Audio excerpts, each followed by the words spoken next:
Information to help you run your business better and improve your marketing campaigns.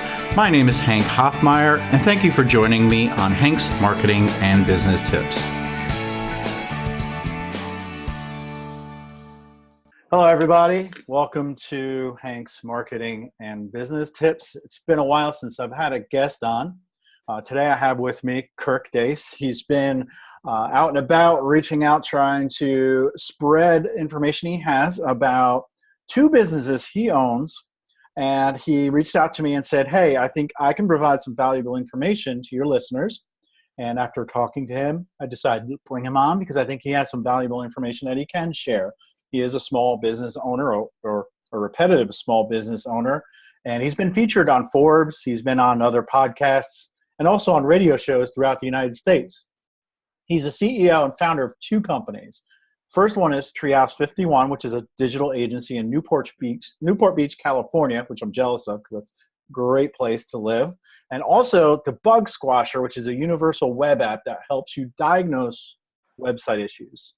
So Kirk, welcome to the show. I'm glad you're here. And I'm interested in hearing your war stories or your lessons learned from starting both your companies, because we have a lot of folks on this show or that listen to this show that either want to start a business or they have a small business or they're just getting started. So I think what you have to share today is going to be invaluable.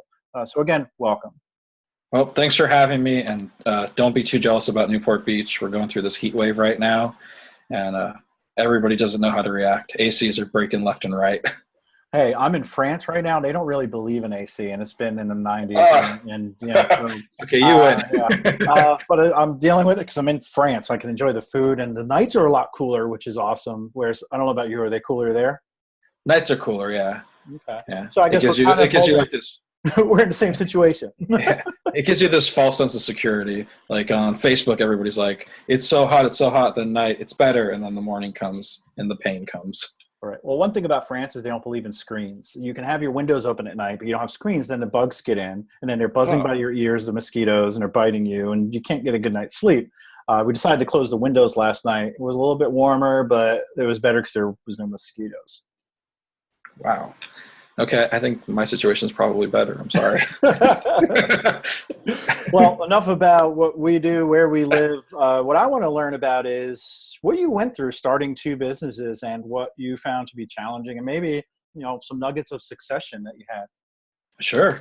So there's somebody on my team named Matt. He does our PPC, email marketing, does a lot on this. And he has this great line that I'm going to steal from him, and it's, "How do you know what you don't know?" And I often say this and think about it. I've had so many situations launching Treehouse 51 where there are just so many situations where it's, how do you know where you don't know? Like, you don't know it until you're in that situation. I don't come from a family of entrepreneurs or owning businesses. Having Treehouse 51 was my first experience in that world. And geez, it was humbling.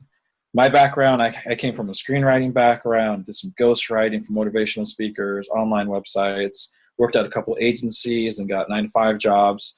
Eventually, I started thinking, I know all these great, talented, creative people in film, and I know all these data-driven marketing guys. What if I merge them together? And that's how Treehouse 51 started. Awesome. And then during the start, I was like, okay, well, now we got this website. We got a team that we're building. Where's the revenue? Where are the clients? And so that was hit number one, where it's like, okay, well, when you work a 9-to-5 job, they take care of everything. You can pretty much be like, okay, I'm going to get paid this every 2 weeks. I'm going to have days off. I'm going to have dental. Well, we did not have dental. We still don't have dental for Treehouse 51. So there's so many things you have to think about that you just don't think about when you work a 9-to-5 job. Right. I totally agree. And I always use that phrase, like, I don't know what I don't know. But it'd be great to, try to find out what you don't know so you can be ahead of the curve, and that's what we're here for today, is you can talk about some things that happened to you and maybe how you overcame them, because there's going to be people always, because starting a small business has become so popular these days, it's especially with the gig economy. Folks are going to want to know, how do I learn from other people's mistakes, right? So what are some words of wisdom that you might have for the audience? One of the biggest mistakes I made early on, Treehouse 51, actually cost us a lot of money and cost us some internal pain amongst the team. And what it was is we had a member on our team refer a client to us, and they wanted some SEO work done, some website work. And we were like, great, this is great. You know, we were just starting out. We were super hungry. We were like, awesome. Everybody on the team's like doing more than what they have to. We did work for this client. We turned it in. Client liked it. And then kind of just the conversation just started to fizzle away. And we were like, all right, well, let me send the invoice. You know, that's that. And then him and I had a meeting like a week or so later after the invoice, and the meeting went well, and he dangled a lot of carrots. You know, we're going to do this, we're going to do that, we're going to do this. So I was like, great, more work is coming down the pipeline. Plus we're getting money for this. You know, this is going to be a good like 3 to 4 months coming up. This client eventually ended up skipping out on us completely. We never heard from him again, never paid the bill. And oh man, did it hurt. It was the first time I've ever experienced that. It was one of those situations where it's how do you know what you don't know? It completely changed our onboarding process and how we perceive dangling carrots. So a big tip I have for people starting out is when you bring on a client, make sure there's a contract, and make sure in the contract, you know, you have like a credit card on file. For us, we did not have that. You know, we were like, this is a referral. This is coming from somebody we trust. So I let a lot of things go. I was, you got to protect yourself, and I didn't protect us. I didn't protect myself. So I blame nobody but myself, and it's just inexperience being a newbie. And then the other part of that is be careful with dangling carrots. A lot of clients, a lot of marketing, they will dangle carrots in front of you. They'll say, you know, do me this favor, do this job for me at a discount, and down the road, we're going to have this bigger project. And when you're just starting out, you are crazy hungry. You want to say yes to everything. You want to do everything. But it's really hard to recover from that when these dangling carrots are, you know, when you're competing with the gig economy. Right. And what I mean by the gig economy is I see a lot of clients now we have meetings with who are like, oh, I'm just going to go to Wix. I'm just going to hire somebody overseas to India for $5 an hour. Realistically, you probably can't compete with like a $5 an hour guy. So if you start off your rate really low, it's really hard to say like, okay, I want to charge you, you know, my 100% rate, or I want an increase or a raise. It's really hard to come back from that. Right. There's so many things that went through my mind when you were talking, and one of them was, you know, when you're a new business owner, you are hungry, and that was the word that was going off in my mind.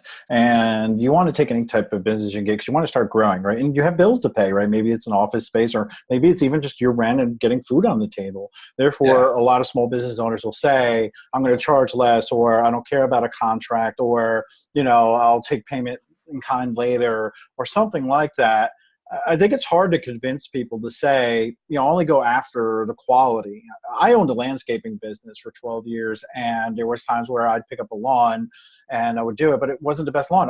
But I was always afraid of getting rid of them or firing them, sort of say, because I felt bad for them. And then I said, it's money for me. Where I know a lot of landscapers now that I've networked with every year, they take like their worst 10% of accounts and they drop them every year, you know, while they replace them with the quality ones.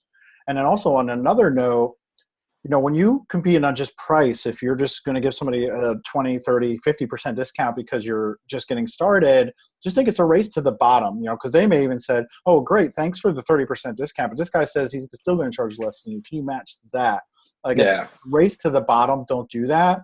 You have to have your value and your value statement and what you stand for. Is it quality? If it is, don't budge on that price, because if you do, more and more lowballers are going to knock at your door. Whereas if you still hold steady on your price and you sell effectively, then you can get the top dollar that you demand. So what do you think if somebody's just getting into business, it's been 3 months, and maybe they have 1 or 2 clients or none, but they're so hungry that people start knocking on their door with these bad deals or dangling carrots? You know, do you say, well, maybe it's worth taking a couple, or do you say not at all? So when you're just starting out, unfortunately, if you don't have like a big portfolio, you're probably going to have to take some of these. What I recommend in that situation is don't be a pain about it. And what I mean by that is have a contract, but have it be like a simple 3-page contract. Don't give this client like a 20-page contract. Don't be that guy that's, you know, I want to work with you, and then have all these guards up that you're going to get ripped off or they're taking advantage of you. When you're just starting out, there is value in free. You don't want to give everything away for free, but you do have to take some hits. And you have to realize this is investment. I'm investing in my company in that way. I'm not putting it into ad spend. I'm putting it into this discounted rate so that I can lock down this business. And remember that it's not forever. Most clients, they have a lifespan. And depending on your niche, you'll identify what that lifespan is. It might be a year, it might be 6 months. You won't have them forever. And there's nothing to say, down the road, you should be growing. Ideally, you are getting more clients, you are getting more work. So down the road, you can price them out. You can say, in 3 months, we're going to increase our prices. That's actually something we did with Treehouse 51, where in the beginning, how do you know what you don't know? I used to have meetings, and my team used to have meetings all the time with our clients. If they call, yeah, we can have a 2-hour meeting. If you email, we can have an hour meeting. Didn't matter what it was. We'll have a meeting just, give them that comfort and peace of mind. And after a while, we track everything we do. And I'm looking at this and I'm like, wow, we've spent all this time on meetings. And some of these meetings aren't really for anything. It's just for them just to talk to you and can be dealt with in 15 minutes or less. But it's lasting an hour, lasting 2 hours. We're not making any profit on it. We're giving essentially consulting advice. So what do we do for that? So that was another big change we made later on with Treehouse 51, where now if you want to have a meeting, there's a whole scheduling process. And depending on what the meeting's about, we may invoice it or we may not. And for us, we only invoice if it's a consulting, which is what we saw happen a lot, where we'd have these meetings and people were like, oh, we're really happy with what you're doing with our website. And we're thinking about doing email marketing. I know you're not doing email marketing for us, but what would you do here? And so we would just give those freebies away. So now we don't do that without charging for it. And mostly we're talking about service-based businesses and consulting. Yeah. Now retail is a totally different animal. Right. Pricing is different, and you would have coupons maybe, or have sales and all that. But mostly we're talking about service and consulting, right? Yeah, absolutely.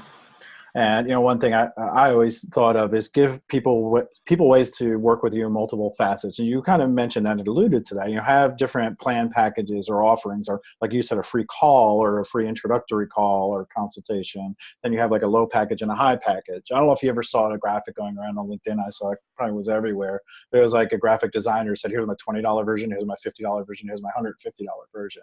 First one was a stick figure, and the second one was a caricature, and the other one was a portrait. That's brilliant.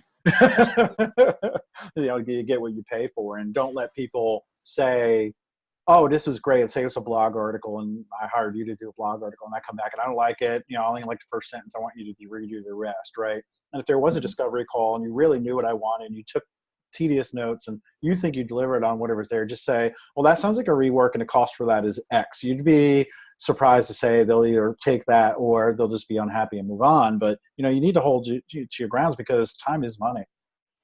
Yeah. And those situations, adding on to that, I'd also recommend see if you can get some revenue upfront. You'll be surprised. A lot of clients will be like, oh no, I don't want to pay you all this money on day one, but they're totally fine saying okay, I'll give you 50% now, and then have milestones, 25% here and 25% there. So that way you're not in a situation, I've only had one situation where the client skipped out on me. Hasn't happened since. But you don't want to be in that situation where you do work, you turn it in, and even though you have this contract and even though you have the card on file, it gets icky. And I could see it potentially getting really icky if you're like, okay, this client skipped. Now what do I do? Do I just run it on their card? I know it's what the contract says. Try to always have some revenue coming in the pipeline. And once you have enough clients on the books and you can get testimonials and all that, it doesn't matter if you ask for it, because they'll basically know that other people probably have, because they want to work with you because of the testimonials you have, the reviews you have, whatever it is, LinkedIn recommendations. They're going to want to do work with you, and you can demand that money. So just get a few under your belt, or even I know we're talking about not giving free stuff away, but maybe work with a friend or a colleague and do some work with them in return for a testimonial or a case study or something to show that you are in demand. That's one way you can do that while you're getting started. And it's funny that you say that. You were talking about the gig economy not that long ago. And one of Treehouse 51's first big clients was, are you familiar with Upwork, Fiverr, those type of websites? Mm-hmm. So we had a client, their name is GoLance, and they're a major competitor with these guys. We had them for over a year or so, helped them get launched, get started. And it was my first real experience meeting freelancers across the world, and it changed my perspective. So living in the US, having the 9-to-5, owning my own business. In the beginning, I was very much against like, don't outsource stuff. What are you doing? Keep it in the US. And then doing marketing for GoLance and meeting all these people across the world, it just changes when you put a face to these people.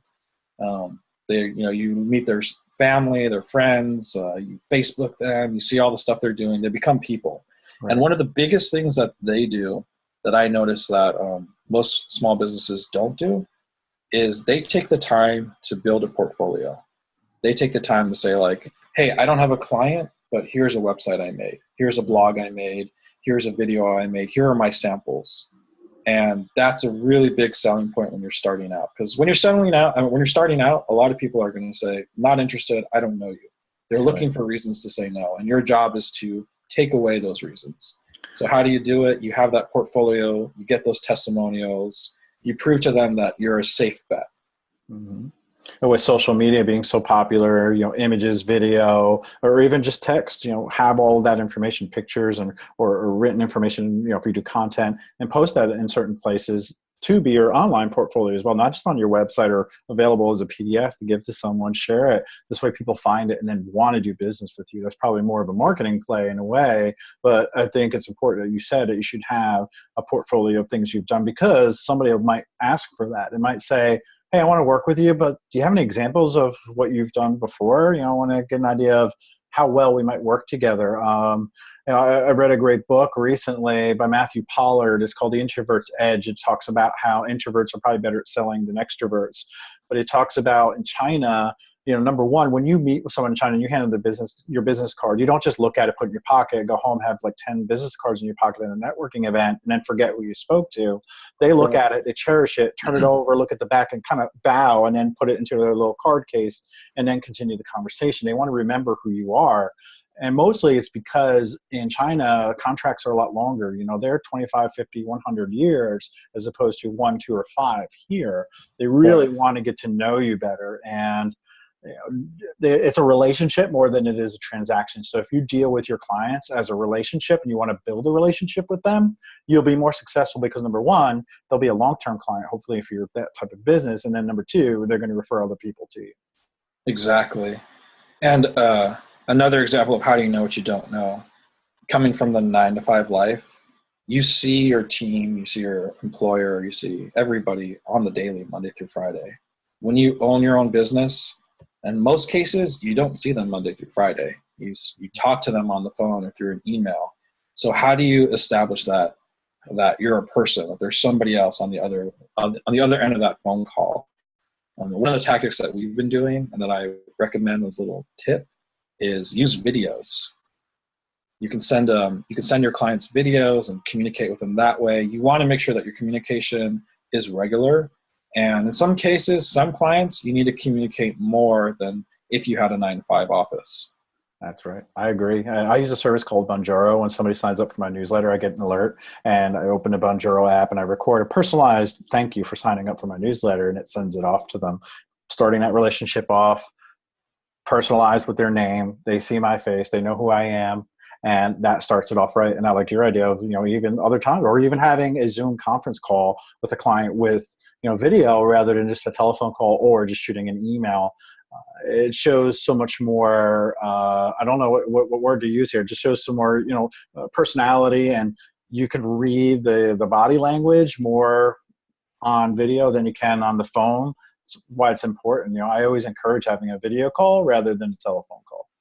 Yeah, it makes you human. We're using this tool called, I think it's called Loom, Loom. I don't know if they rebranded it, but I'm sure if you Google like Loom video tool, it's a Chrome extension, super easy to use. And we've been using it for months now. And whenever like clients have questions or even the onboarding process, we make like little videos and we just send it to them like, here, check out this video. And yeah, I've heard of them, yeah. Yeah, that's proven to be like a really, really great tool for us to use. And Soapbox is another one from Wistia. Yeah, that's another one. Yeah. It's surprising. Like the way that I work, my mind works is I would prefer somebody just send me an email with a list. But it's surprising talking to all these people. I remember when I first started using Loom with my team, my developers, they were like, never send us a list again, just send us the video. And I'm like, really? You prefer the video? But yeah, a lot of people prefer seeing it rather than having to read it. Great. Changing gears, what is one of the biggest successes that you've had as a small business owner? I think having the team come together, finding the team has been really, really like one of those things that I'm proud about. And the reason why is having like had client like GoLance, where you meet all these freelancers across the world, right? I'm sure you can relate, but everybody says they're an expert. Everybody is an expert. And it's mind-boggling when you're on these like Upwork, Fiverr, GoLance. You can't be, if you were an expert, you wouldn't be on those websites. Right. You know, you'd be making bank, you'd be in a different situation. So what I learned early on was finding talent is really, really difficult. And what's even more harder is keeping the talent interested in your cause. So you have to find a way to challenge them. You have to find a way for them to grow. And you have to remember that just like you, they want meat and potatoes on the table. So Right. how are you going to compensate them for their skills? So Right. finding those ways, I think, is just really, really important. With myself and my team, I've gotten lucky with the Bug Squasher. That's been like a really good channel for us to be like, let's get super creative. Let's, we're our own boss. Let's do what we want to do for this. And that's proven to get like the guys really excited and have them feel like more of a voice. With Treehouse 51, we do marketing for brands everywhere across the U.S. So normally we have to honor their brand voice. We can't just be like, yeah, we're going to do this just because. You have to honor what they want. With the Bug Squasher, there's more freedom to do what you want. Right. And I borrowed something from Dave Ramsey a while back when I hire people. I want them to be hungry, humble, and smart. More importantly, just have a passion for what they do, because hopefully that translates to what you do as a business. Yeah. Yeah. When I think it was like months ago, we were looking for help, a new developer we were trying to test out. And everybody who said they were an expert, we were like, nope, not interested. The ones who gave off that vibe of they're a student, they're learning, those are the ones who are like, yeah, we want to talk with you. Because when it comes to marketing, things are always changing. What worked for Google last month might not work in 3 months. That's right. So the person who's like, hey, I'm looking for this, I'm researching this, those are the things that stand out. And those are the people that you want to work with and bring on your team. Right. You could teach skills, but you can't teach work ethic, right? And so if they hire somebody with a good work ethic and their ability to learn, you struck gold. Exactly. Yeah, absolutely. But it's tough, like you said, it's tough to find people that are really passionate about your goal, because they want to do something on their own and maybe they just don't know how to, or they're not courageous enough to do that, or they're just somebody that wants to work for another company and they put in their 9 to 5 and go home. I hope that changes. I hope more and more people start finding a passion for what they do, no matter where they are. Yeah, I think too, owning these businesses, I've noticed that there's a bigger role for me to be like, people who we've brought on, I know like you can't just bring them on and expect them to do stuff. There has to be that onboarding process, and you need to set up your team for success. Right. So I've seen so many times, especially with GoLance, where we were helping freelancers get connected with business owners and get jobs. So many times that these freelancers got hired and they weren't really giving direction besides, I need you to create me a blog, or I need you to make me a website. And then that was it. And then it didn't go well. And then, of course, it didn't go well. Why would it go well? The scope of work was pretty vague. So you need to take that time, like make those videos, write out the description of what you want, be specific, let them know your objectives, your tone, your brand voice, everything. Set them up for success. Because if you don't, you're really not hurting them. They'll find something else. They're experts. You are hurting yourself, because you're going to end up paying twice as much either to fix it or to find somebody else to do it right. Well, as I knew, Kirk brought the value today. He gave some great information. I appreciate you being on. I want to give folks an opportunity to learn how they can reach out to you if they have any questions or want to follow you or connect with you on social media. So if you could tell us how to connect with you, I'd appreciate it. Sure. The easiest way to find me is you can go to either website, the bugsquasher.com or treehouse51.com. Both of them have a contact tab on top. Just hit contact and say, I want to talk to Kirk. And then the guys will tag it to me. Awesome. And I'll make sure that's in the show notes. But I appreciate you being on. It's a really great pleasure to have a small business owner on that can talk about things that they've been through. And more importantly, they can learn from your mistakes and then hopefully not make them themselves.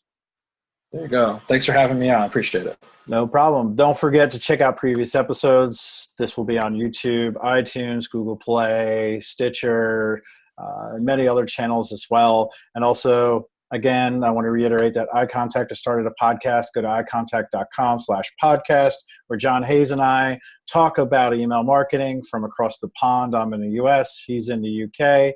We hope you'll tune in there as well. But until next time, Kirk and I are saying goodbye. Take care, guys.